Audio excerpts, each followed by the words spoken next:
Now we start chapter 8 trigonometry. Chapter 8 trigonometry. Trigonometry. नाम से clear है. ट्रिगोनोमेट्री मीन्स इसको तीन पार्टों में divide, trigon and metry. Trigon and metry. Trigonometry को हमने जब तीन पार्टों में डिवाइड किया, ट्राइगॉनमेट्री मीन्स क्या हो गया, try means 3, gone means sides और मेट्री मीन्स मेट्रॉन, और मेट्रॉन मीन्स होता है मेजर. यहां पर नाम से क्लियर है कि 3 साइड्स मेजरमेंट. 3 साइड्स का जहां पर मेजरमेंट की बात करेंगे उसको हम ट्रिग्नोमेट्री बोलेंगे. तो 3 साइड्स का मेजरमेंट कहाँ होता है, 3 साइड्स कहाँ होती है. सबसे पहले तो हम ये देखें, पिछली क्लास से ही हम पढ़ते आ रहे हैं कि 3 साइड्स का मेजरमेंट कहाँ होता है, ट्राइंगल में होता है. ऐसा कौन सा डायग्राम है जिसमें 3 साइड्स होती है, तो ये है ट्राइंगल. ट्राइंगल भी कई टाइप के होते हैं, ये भी ट्राइंगल है, ये भी ट्राइंगल है. ट्राइंगल किसी भी टाइप के ट्राइंगल हो सकते हैं.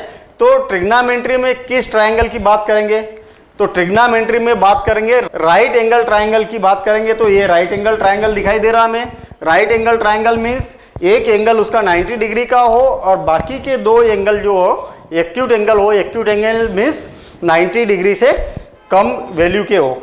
अब यहाँ पर क्वेश्चन ये उठता है कि ट्रिग्नोमेट्री अगर राइट एंगल ट्राइंगल के लिए यूज़ की जाती है तो बाकी के ट्राइंगल तो बेकार हो गए ना. उसका तो मेजरमेंट कहाँ से होगा, उसका तो मेजरमेंट हमें अगर करना है तो कैसे करेंगे हम ट्रिग्नोमेट्री के थ्रू. तो ऐसा नहीं है. उसमें क्या है कि अगर ये सपोज करें कि ये राइट एंगल ट्राइंगल नहीं है तो हम इस पर परपेंडिकुलर डाल सकते हैं. अगर इस साइड पर परपेंडिकुलर डाले तो ये भी 90 डिग्री का एंगल हो जाएगा, इधर भी 90 डिग्री का एंगल हो गया. तो हो गया ना ये राइट एंगल ट्राइंगल.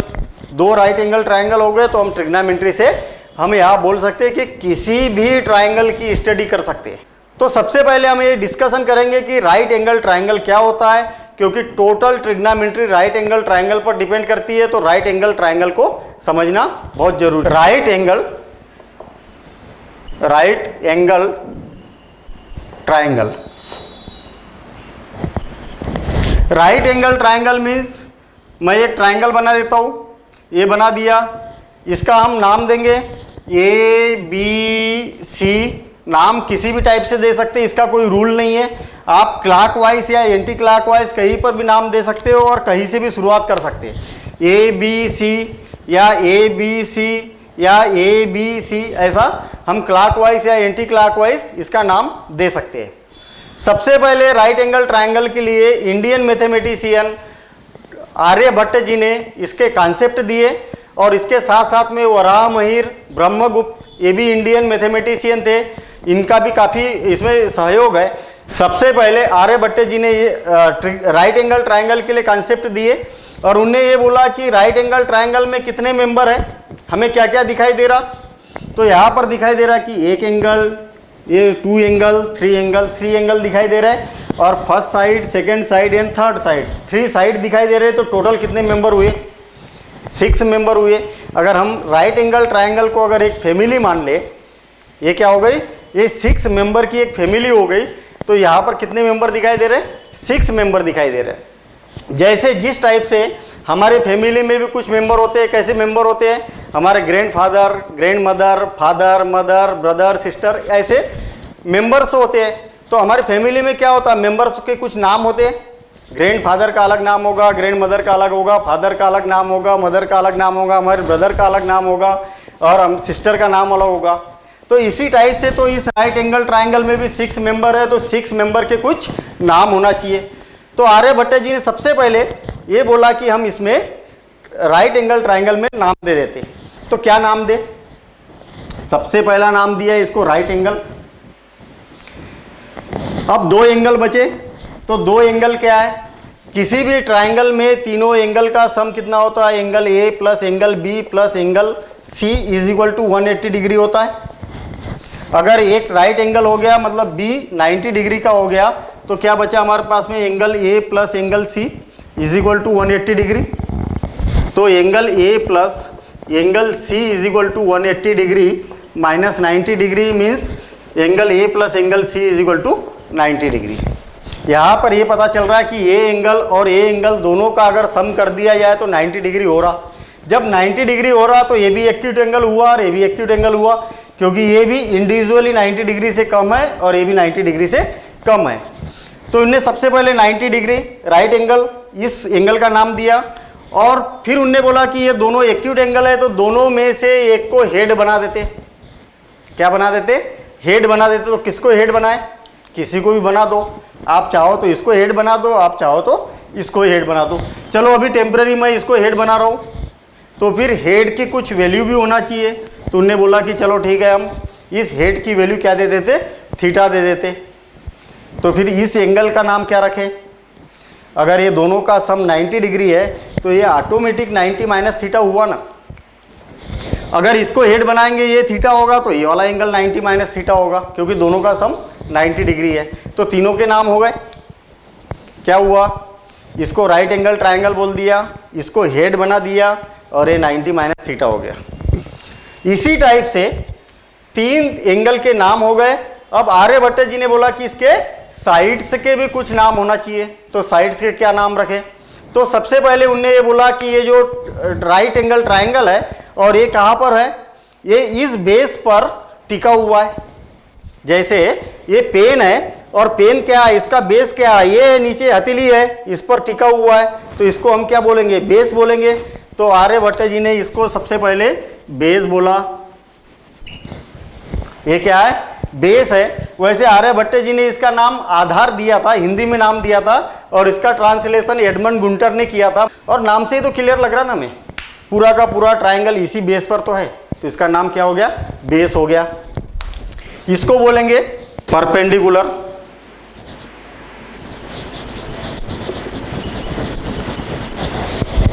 तो 2 साइड के नाम हो गए। इसका नाम बेस दे दिया तो नाम से क्लियर है कि ये देखिए ये पेन या कोई ट्रायंगल इस बेस पर टिका हुआ है, तो इसको हम बेस बोलेंगे। और परपेंडिकुलर, किसी बेस पर अगर कोई चीज़ अगर ऐसी खड़ी है तो उसको क्या बोलेंगे? परपेंडिकुलर बोलेंगे। ये देखिए ना, ये पेन इस हाथ पर क्या है? परपेंडिकुलरली है, तो इसको क्या बोल दिया? परपेंडिकुलर बोल दिया। अब बची एक साइड, तो एक साइड क्या हो गया? इसका नाम रख दिया हाइपोटेन्यूस। और वैसे भी हाइपो किसको बोलते हैं? हाइपो किसको बोलते हैं? जो बड़ा हो। और इस ट्रायंगल में सबसे बड़ी साइड यही तो है, सबसे बड़ी साइड हाइपोटेन्यूस होती है, तो इसको बोल दिया हमने टेन्यूस। तो राइट एंगल ट्रायंगल हुआ। राइट एंगल ट्रायंगल में एक को प्रिंसिपल बना दिया, एक को थीटा बना दिया, और ये बाकी जो रिमेनिंग एंगल बचा हुआ उसको 90 माइनस थीटा बोल दिया। अब इसके बाद में 3 साइड्स बची है, जिस पर ट्रायंगल टिका हुआ है उसको बेस बोला। और ये परपेंडिकुलर है, यहाँ पर इस बेस के ऊपर परपेंडिकुलर है, तो इस साइड को परपेंडिकुलर बोल दिया, और इसको जो सबसे बड़ी साइड है उसको बोल दिया हाइपोटेन्यूस।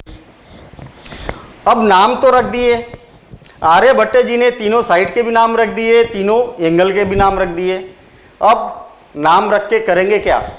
अभी हमने इसको फैमिली बोला था, और जैसे हमारी फैमिली में ग्रैंड फादर का अलग नाम है, ग्रैंड मदर का अलग नाम है, फादर का अलग है, मदर का नाम अलग है, अपने ब्रदर और सिस्टर के भी नाम होते हैं ना, सबके अपने अपने इंडिविजुअल नाम है। लेकिन इस नाम के पीछे कुछ इनके बीच में रिलेशन भी तो होता है। कैसे रिलेशन होता है? ये मेरी सिस्टर है और मैं मेरी सिस्टर का कौन हूँ? ब्रदर हूँ। तो 2 रिलेशन हुए, यहाँ पर 2 मेंबर 2 रिलेशन। ये मेरे फादर है, फादर का मैं कौन हूँ? सन हूँ। तो यहाँ पर जैसे 3 मेंबर दिखाई दे रहे हैं इसके साइड्स, तो साइड्स के बीच में भी तो कुछ रिलेशन होना चाहिए। तो कैसे रिलेशन होना चाहिए देखिए, और कितने रिलेशन होना चाहिए? सबसे पहले एक साइड है, इसका इस साइड से रिलेशन होना चाहिए, और फिर इसका भी इससे रिलेशन होना चाहिए। कैसे? ये मेरी सिस्टर है तो मैं उसका ब्रदर हूँ, 2 रिलेशन हुए। तो ये इसका इससे रिलेशन है और इसका इससे रिलेशन है, 2 रिलेशन हुए। इसी टाइप से इसका इससे रिलेशन, इसका इससे रिलेशन, और नेक्स्ट इसका इससे रिलेशन, इसका इससे रिलेशन। तो कितने रिलेशन हुए टोटल? टोटल हुए 6 रिलेशन। और इस 6 रिलेशन को मैथमेटिकल लैंग्वेज में इनने बोला कि ट्रिग्नोमेट्रिकल रेशियो, क्योंकि चैप्टर ही अपना ट्रिग्नोमेट्री, तो उसको बोला ट्रिग्नोमेट्रिकल रेशियो नाम दिया। तो अब क्वेश्चन ये उठा कि सबसे पहले रिलेशन का नाम क्या दे। जैसे हमारे फैमिली में रिलेशन होते हैं ना, फादर मदर, ये रिलेशन है, तो इसके बीच के रिलेशन का क्या नाम दे। तो आर्यभट्ट जी ने सबसे पहले इसके रिलेशन का नाम अर्धज्या रखा। अर्धज्या नाम बड़ा लगा तो इसका नाम फिर ज्या रख दिया, वनली ज्या। फिर इंप्रूवमेंट किया और इसका नाम जीवा रखा। ये सब नाम जो रखे उनने हिंदी में नाम रखे। तो मैं पहले हिंदी के भी नाम लिख देता हूँ यहाँ पर, फिर उसको ट्रांसलेट करके इंग्लिश में ट्रांसलेट किया गया कि ये सारे जो नाम है, ये नाम हिंदी में थोड़े से बोलने में काफ़ी ज़्यादा प्रॉब्लम हो रही है। तो हम उसको क्या किया, एडमंड गुंटर ने इंग्लिश में नाम दिया और इंग्लिश में नाम देने के बाद में फिर उसका शॉर्टकट फॉर्म बनाया, निक नेम बनाया। जैसे हमारे घर में भी निक नेम होते हैं ना, तो उस टाइप से निक नेम बनाए और फिर उसके बाद में उनके रिलेशन जनरेट किए। तो सबसे पहले रिलेशन का नाम आर्यभट्ट जी ने क्या बोला, ज्या। सेकेंड रिलेशन का नाम बोला कोज्या, कोज्या। थर्ड रिलेशन का नाम रखा स्पर्शज्या, स्पर्शज्या। और फोर्थ रिलेशन का नाम रखा कोटि स्पर्शज्या, कोटि स्पर्शज्या। और फिफ्थ रिलेशन का नाम रखा व्यू कोज्या। और लास्ट रिलेशन का नाम रखा व्यू ज्या।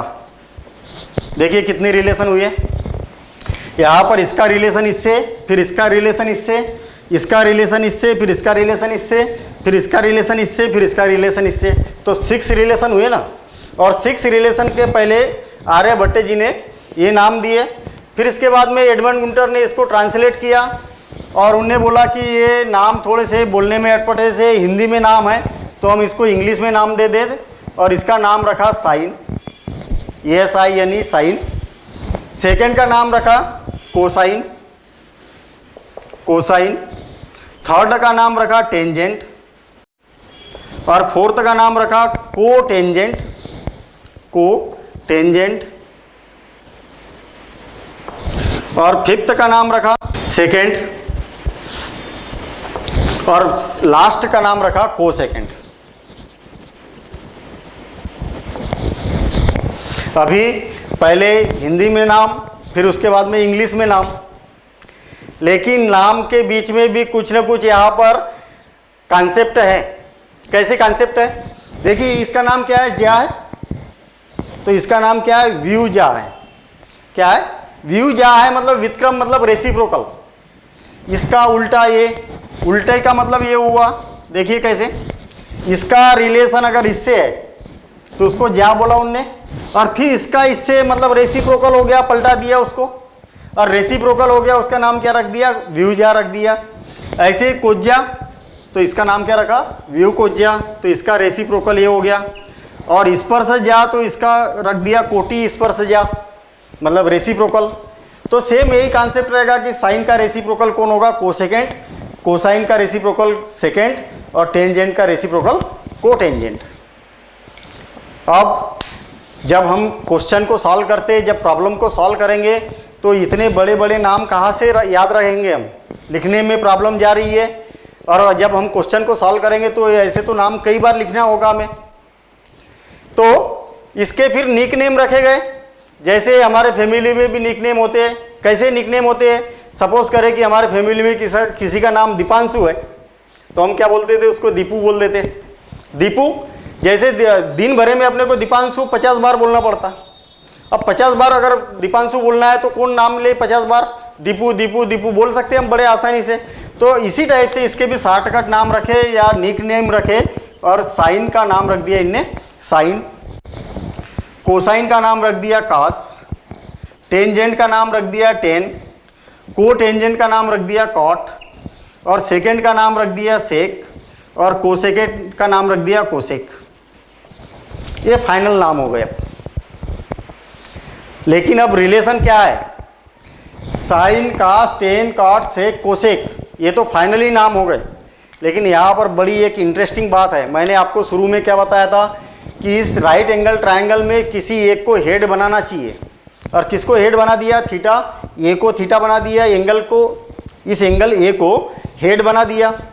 तो यहाँ ट्रिग्नोमेट्रिकल रेशियो में भी तो हमें पता चलना चाहिए कि हेड कौन है। ट्रिग्नोमेट्रिकल रेशियो में हमें पता चलना चाहिए ना कि हेड कौन है। तो यहाँ पर हमने इस ट्रायंगल में हेड किसको बनाया, ए को बनाया। तो यहाँ पर हम लिख सकते ए इस टाइप से हेड लिख सकते हैं। लेकिन हेड की वैल्यू क्या है, हेड की वैल्यू थीटा है।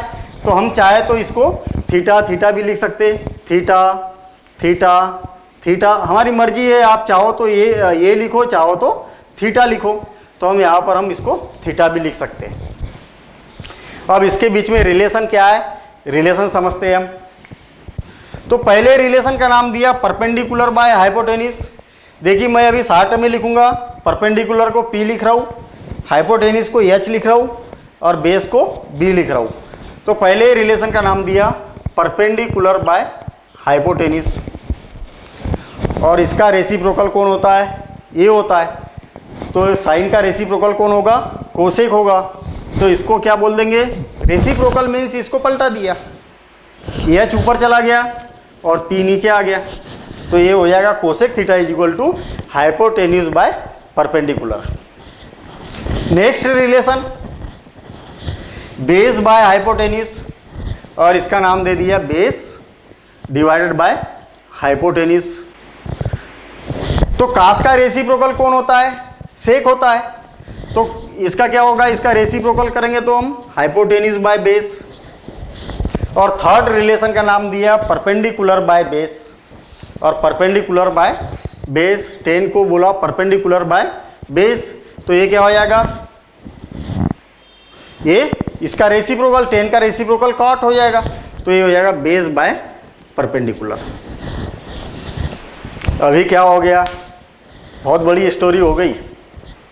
बहुत बड़ी स्टोरी कैसे हुई कि ये राइट एंगल ट्रायंगल, अभी तक तो हमने पिछली क्लास में यही पढ़ा था, बस राइट एंगल ट्रायंगल होता है, बस हो गया, यहाँ काम खत्म हो गया। लेकिन नहीं, यहाँ पर बेस है, ये परपेंडिकुलर है, हाइपोटेन्यूज है, फिर अंदर एंगल है और इस एंगलों के नाम है, फिर ये इस साइड के बीच में रिलेशन है। और पहले हिंदी में रिलेशन है, फिर इंग्लिश में रिलेशन है, फिर उसके 60 फॉर्म है, उसके 60 फॉर्म के बाद में रिलेशन है। तो ये इतना याद रखना बड़ा मुश्किल है। तो क्या किया, जब ये हिंदी में हमें ज़रूरत नहीं है तो इसको हटा देता हूँ। जब हिंदी में ज़रूरत ही नहीं है तो कौन याद रखे, तो इसको हटा दिया हमने हिंदी में। ये फुल फॉर्म की भी आपको केवल मालूम होना चाहिए कि इसका फुल फॉर्म क्या होता है। वैसे आपको बहुत ज़्यादा इसकी रिक्वायरमेंट नहीं है, तो मैं इसको भी हटा देता हूँ, इसको भी हटा दिया। तो अब काम की चीज़ बची, काम की क्या चीज़ बची, केवल ट्रिग्नोमेट्रिकल रेशियो काम के है और हमें इसके रिलेशन क्या होते हैं ये मालूम होना चाहिए। हमें ये पता है कि इसका रेसिप्रोकल ये है, इसका रेसिप्रोकल ये है और इसका रेसिप्रोकल ये है। फर्स्ट रिलेशन इसके अपान में ये मतलब perpendicular by hypotenuse, second relation base by hypotenuse, third relation perpendicular by base. ये 3 रिलेशन है और बाकी के रेसिप्रोकल कर दिए तो बाकी के अदर 3 रिलेशन हो गए यहाँ पर। अब एक बड़ी इंपॉर्टेंट चीज़ बता रहा हूँ मैं आपको, तो इसको याद कैसे रखेंगे। तो याद रखने की भी एक टेक्निक है। हम भी जब पढ़ते थे तो हमें भी प्रॉब्लम गई थी। तो हमारे सर ने स्कूल में बताया था कि बेटा ये क्या है कि ये ट्रिग्नोमेट्रिकल रेशियो है और इस टाइप से रिलेशन होता है, लेकिन इसको याद रखने का भी एक तरीका है, कैसे याद रखा जाए। तो उनने बोला था हमारे सर ने कि पंडित बद्री प्रसाद हर हर बोले, हर हर बोले। इससे बड़े आसानी से याद हो जाते। कैसे याद होते देखिए, पंडित बद्री प्रसाद हर हर बोले। अगर ऐसा याद रखते हैं तो हम इसको बड़े आसानी से याद रख सकते हैं।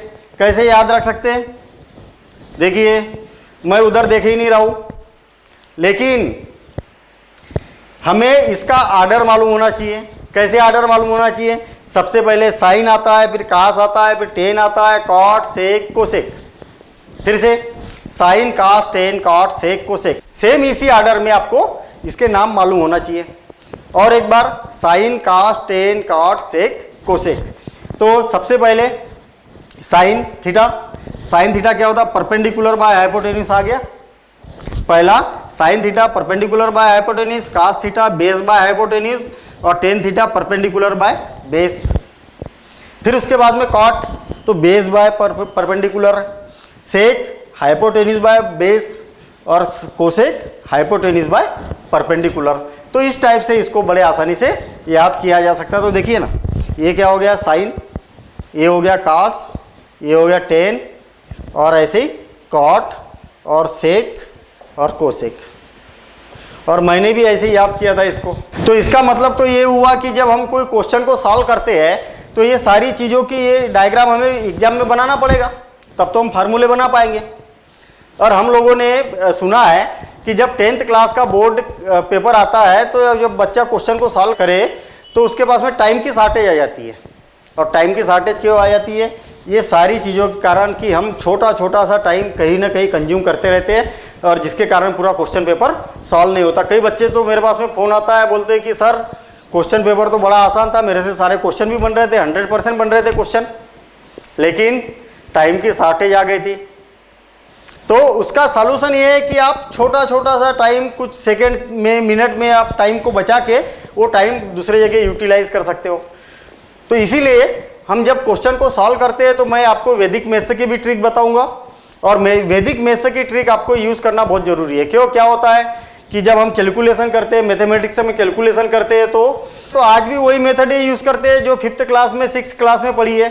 जैसे मल्टीप्लिकेशन करना है, डिवीजन करना है, दोनों को ऐड करना है या दोनों को सब्ट्रैक्ट करना है, तो जो हमने 5th क्लास में पढ़ी थी वही मेथड आज भी यूज़ करते हैं। तो टाइम तो की तो शॉर्टेज आएगी ना मेन पेपर में।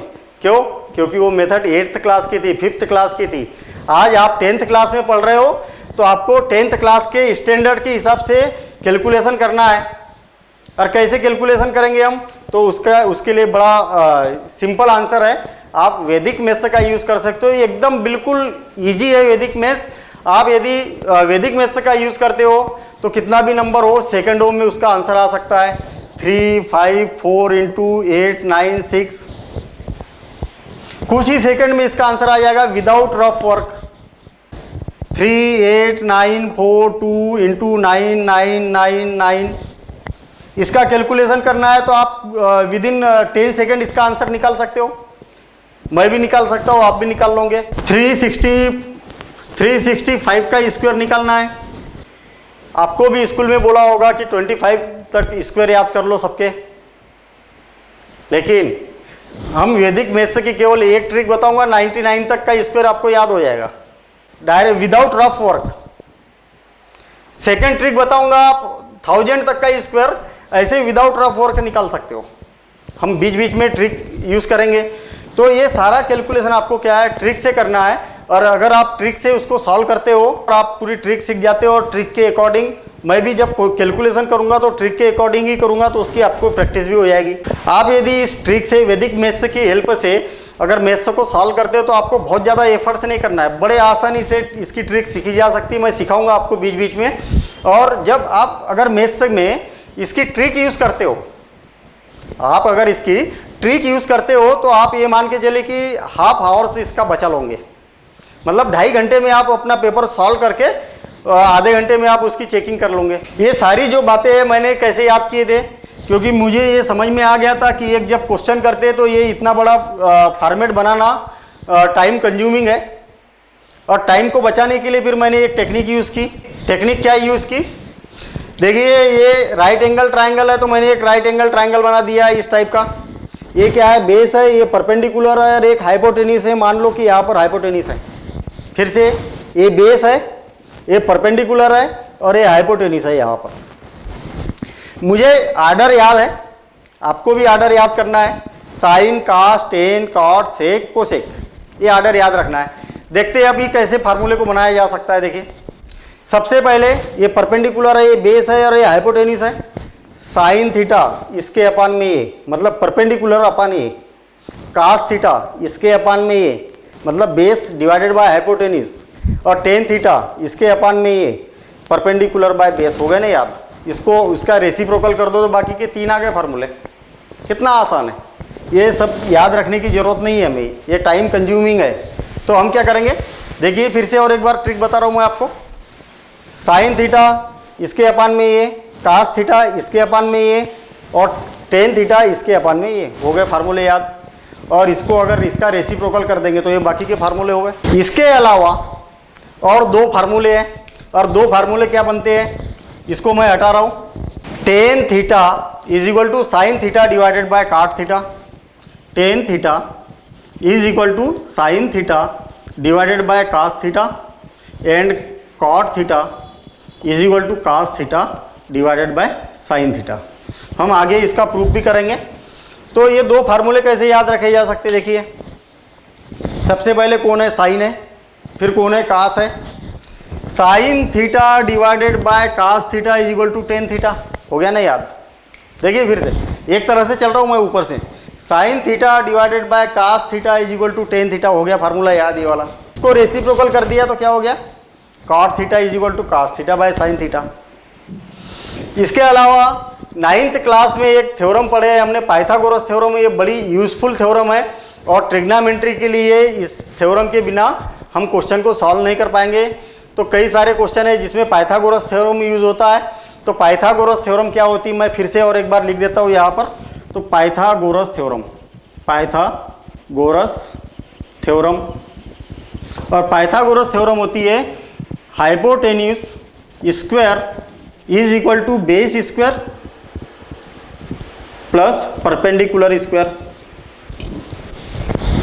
हाइपोटेन्यूस का स्क्वायर इसका स्क्वायर अदर साइड के स्क्वायर के समेशन के इक्वल होता है, ये हमें मालूम होना चाहिए। और इस बेस पर हम क्वेश्चन करेंगे, लेकिन क्वेश्चन को सॉल्व करने से पहले एक बड़ी इंपॉर्टेंट बात बताता हूँ मैं। और ये जो बात है कई लड़कों को पता नहीं रहती है, कई तो 10th पास भी हो जाते हैं, 11th 12th तक चल जाते हैं, तो वो भी कन्फ्यूज रहते हैं। तो ये अभी मैं जो कॉन्सेप्ट बता रहा हूँ आपको राइट एंगल ट्राइंगल के बारे में, ये कॉन्सेप्ट बड़ा इंपॉर्टेंट है और इस कॉन्सेप्ट पर कई सारे क्वेश्चन डिपेंड करेंगे।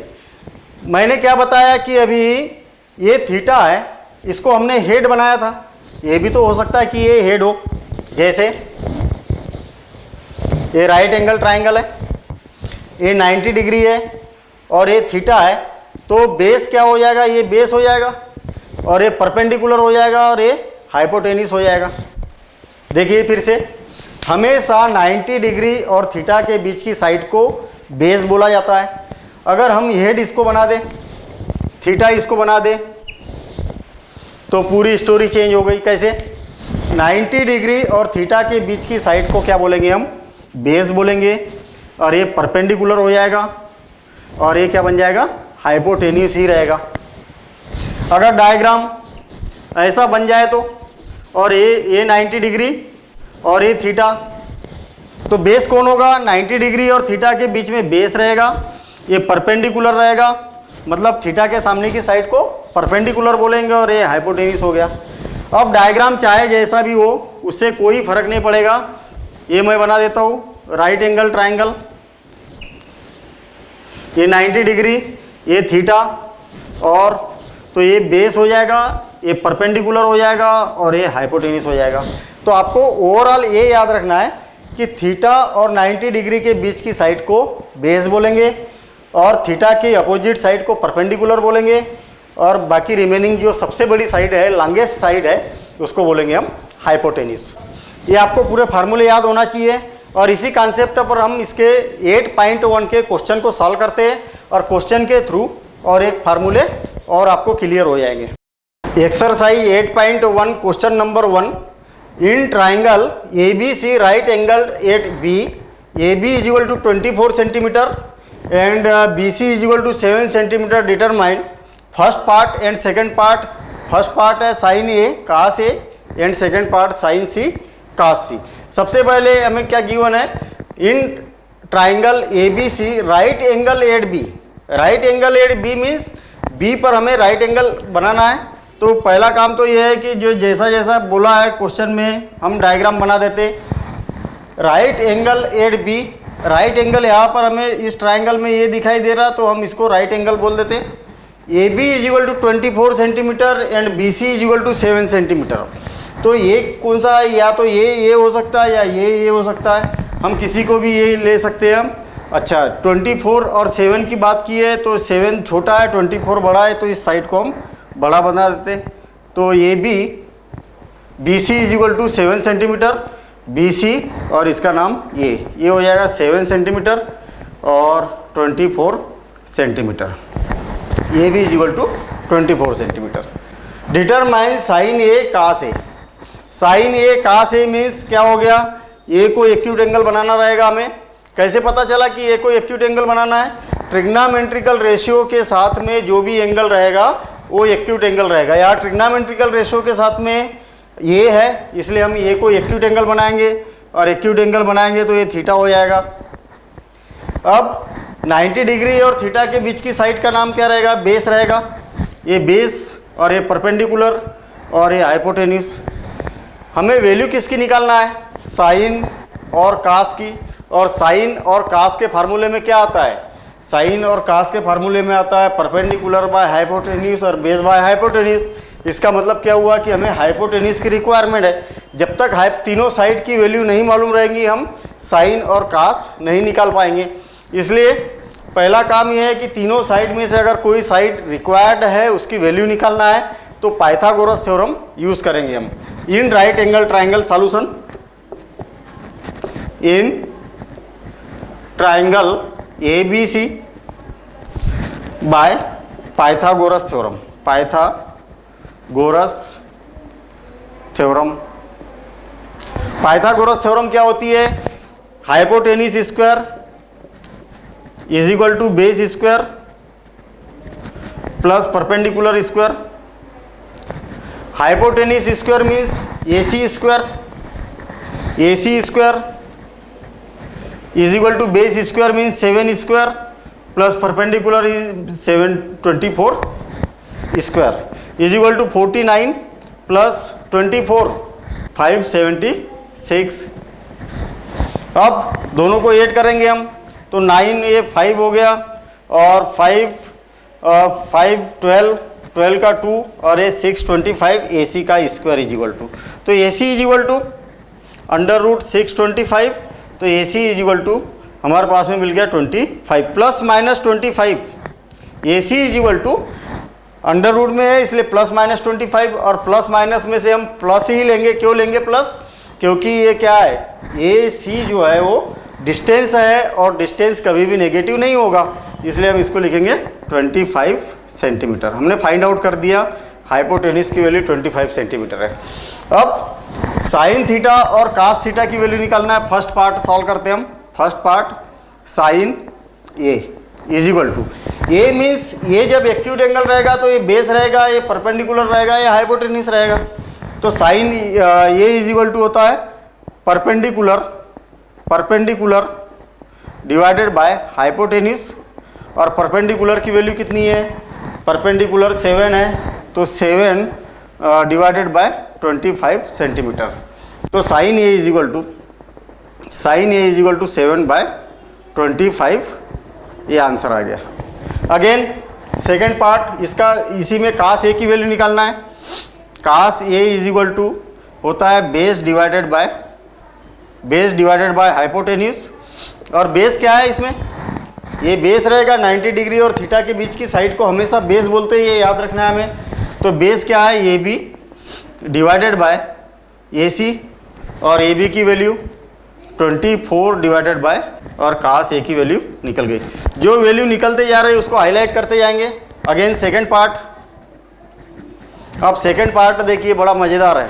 क्या बोला है इसमें? Sine C and cos C। Trigonometrical ratio के साथ में क्या है? ट्रिग्नामेट्रिकल रेशियो के साथ में एक्यूट एंगल C है और एक्यूट एंगल C है, इसका मतलब एक्यूट एंगल अब ये होगा, ये नहीं होगा।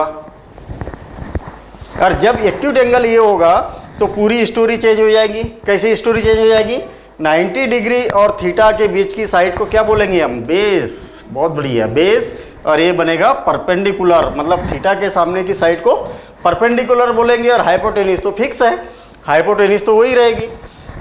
हमें इसमें साइन C की वैल्यू निकालना है और sine C is equal to होता है perpendicular by hypotenuse. Perpendicular by hypotenuse और इज इक्वल टू, परपेंडिकुलर क्या है इसमें? AB divided by hypotenuse AC। और AB की value sine C is equal to AB की वैल्यू 24 डिवाइडेड बाय AC की वैल्यू 25, ये हो गया। अब again cos C is equal to फिर फार्मूला बेस बाय हाइपोटेन्यूस, और बेस कितना है, बेस है 7 और हाइपोटेन्यूस है 20।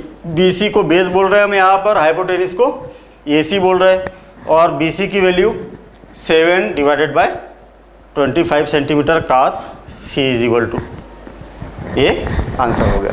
तो हमें जो फर्स्ट और सेकंड पार्ट में बोला था, ये चारों की वैल्यू निकालना, हमने चारों की वैल्यू निकाल दी और उसको हाईलाइट कर दिया। देखते हैं next question number 2। In figure 8.13 find 10p minus